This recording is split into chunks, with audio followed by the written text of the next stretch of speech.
Magneto is iconic. From a story perspective, he is the best villain of the X-Men. His relationship with Charles Xavier, outlook on mutant kind as Homo superior, the significance of him growing up during World War II, targeted by the Holocaust, seeing what the human race is capable of doing to one another, it makes sense why he is not only the greatest X-Men villain, but one of the greatest villains in the comic book medium.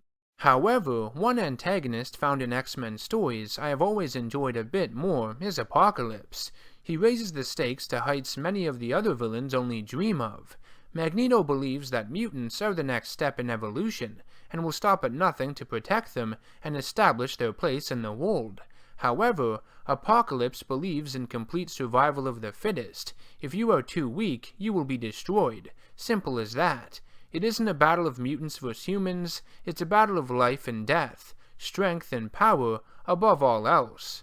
The being that would become known as Apocalypse, named En-Sabah-Nur, which Marvel translates as the First One, was born thousands of years ago in the country of Jordan. He is believed to be the world's very first mutant, who was abandoned by his people due to his odd appearance, and would be taken in by a group of Egyptian sandstormers, specifically a man named Baal, who viewed him as a god in the making, destined for greatness. The sandstormers believed in the philosophy of survival of the fittest, and would train the boy in this ideology as the years progressed. The pharaoh, Rama-Tut, who was the time-traveler Kang the Conqueror in disguise, knew what En-Sabah-Nur would eventually become, and sent his men to stop Baal from shaping the young man's future.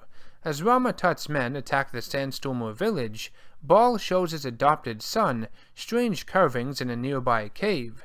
The fighting above ground causes a cave-in and critically injures both Baal and Nur. Baal helps bandage up his son, who is clinging on to life despite the pain and injury. A week passes, and they explore deeper into the cave, where they find hidden ancient technology, later revealed to be of celestial origin. Nur's abilities heal himself, and his father shows him hieroglyphs that speak of a being that is not God or man, that will rule over mankind, named En-Sabah-Nur. Baal had read these carvings as a young man, and believed the boy he found was who the prophecy spoke of. Nur's father dies of his wounds, and the young man uses his newfound strength and motivation to climb out of the cave and claim his destiny. Nur would seek revenge against Rama-Tut and go to his city posing as a slave. The daughter of the pharaoh's servant, Ozymandias, named Nephri, starts having romantic feelings towards this slave.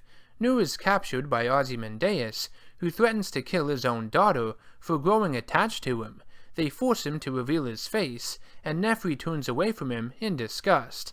Enraged, Nur's powers fully materialize, and he renames himself Apocalypse, vowing to live by the creed taught to him by his father and people. He will crush all those that are weak, survive, or die.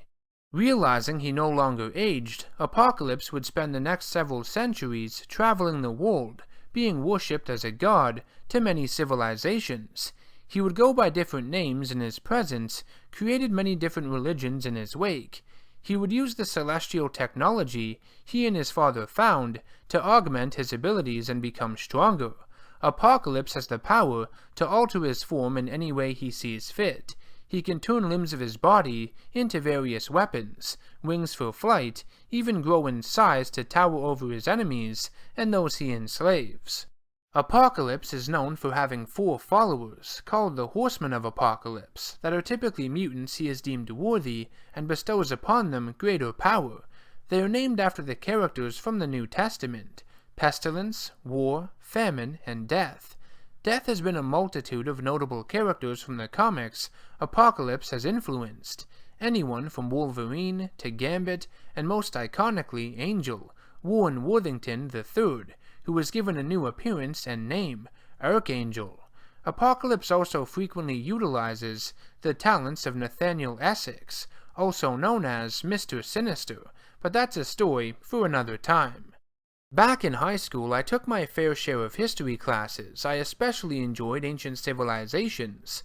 Of them all, I have always found ancient Egypt to be the most fascinating, and having a villain come from that time, who has lasted all these years finding himself in the present, is something I'm naturally going to gravitate towards. Much like characters such as Ra's al Ghul or Vandal Savage from DC, Apocalypse is a being that has gathered vast experience and knowledge in the many years and lifetimes he has lived on this planet.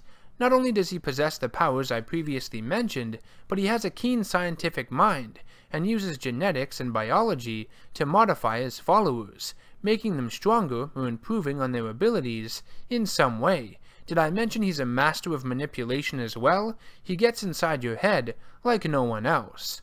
Though I haven't enjoyed every depiction of Apocalypse from the comics, some of his storylines have been a bit convoluted at times, I do believe this character has a lot of potential and can hold his own with the likes of Doctor Doom, Galactus, Thanos, and Ultron as being one of Marvel's biggest main event level villains.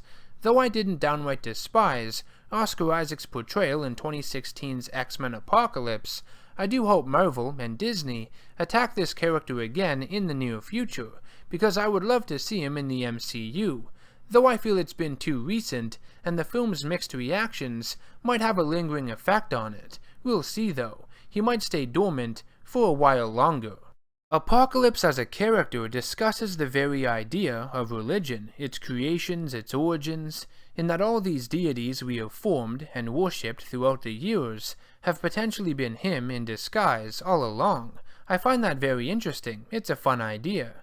And Sabanur himself was fueled by the beliefs of others. He grew up thinking himself a god, a messiah. He was misguided from the get-go. All his people were. In many ways, these ideologies poisoned him and eventually turned him into a monster. Is Apocalypse any different than any other mutant that has ever existed? Technically speaking, not really. If you were the first of something or believed to be the first of something, your existence might go straight to your head too. Not to mention, Apocalypse found himself at the right place at the right time. He had the tools available, he simply took the opportunity. What do you guys think of Apocalypse? Let me know in the comments section down below. If you enjoyed the video, be sure to hit that subscribe button to stay in the loop and keep up with all the videos I release on my channel, and share this video to anyone you know who likes comic books, superheroes, and supervillains. I will see you in the next one. Take care.